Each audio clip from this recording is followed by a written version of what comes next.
My clinic, which is primarily outpatient ortho-based, also has a fairly extensive neuro team, including 3 neuro PTs, 1.5 neuro OTs, and 1.5 neuro speech therapists. For the neuro PTs specifically, I know there are a couple of outcome measures that they use consistently, the Tinetti and Berg, and DGI. Along with these tests, I have 2 additional adult and 2 pediatric neuro outcome measures, which I would like to submit for review and use by the Eastside Health Center neuro team. First is the 10-meter walk test. This test is simple and easy to perform and requires minimal equipment to perform.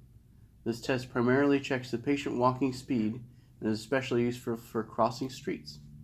The only items needed are a stopwatch, a clear 10-meter path, and 2 marks at 2 meters and 8 meters each. The patient is instructed to begin walking when you say go, and as their toes cross the 2-meter mark, the timer starts.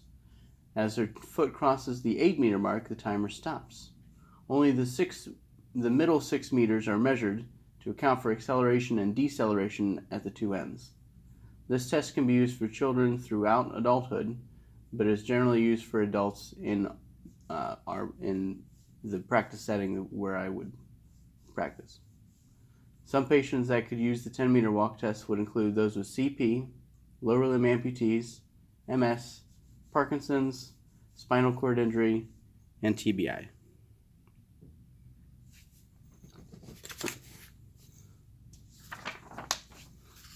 The 6-minute walk test is another adult functional outcome measure that could be used in my clinic regularly.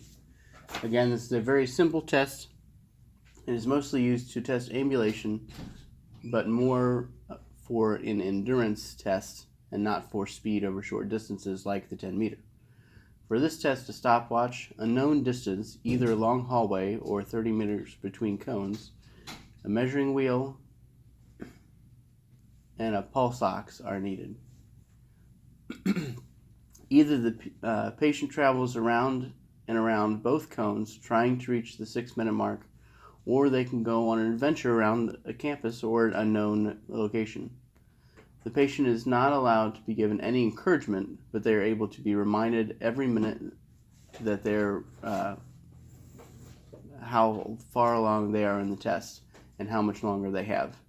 For instance, after 1 minute, you can tell the patient that they're doing well and they have 5 minutes to go. If the patient oxygen drops below 88 millimeters of mercury, then the test is halted and the maximum distance is measured. The patient is allowed to rest against the wall and standing for as long as they need while the clock continues to run.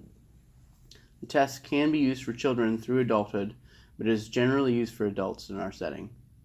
Some patients that could benefit from the 6-minute walk test would include those with fibromyalgia, MS, Parkinson's, spinal cord injury, and strokes. The free pediatric outcome test for children with neurological impairments would be that of the pediatric tug. With the pediatric tug, it is slightly different than it is for adults. For the pediatric population, generally, a chair is placed 3 meters from either a wall, a cone, or a line in the floor.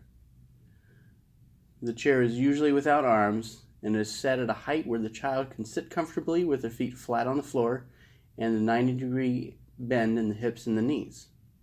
The child is instructed to stand up and walk as quickly as possible without running and either touch the wall, go around the cone, or turn at the line and return. There is an untimed trial before the actual test to acclimate the child to the procedure and make sure that they understand the test that they're going to perform. The biggest pediatric population for this test seems to be children with CP that I have found, but children with other movement disorders would probably be appropriate as well. For the paid pediatric outcome measure, I chose the Bailey 3.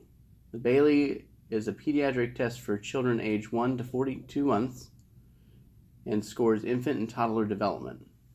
The Bailey has been around for over 20 years and has gone through many iterations and uses both child interaction and parent questionnaires to determine developmental level. It can be used by a multidisciplinary team with psychologists, speech pathologists, OTs, and PTs. With the Bailey, there are 5 developmental domains which are measured: adaptive behavior, cognitive, language, motor, and socioeconomic.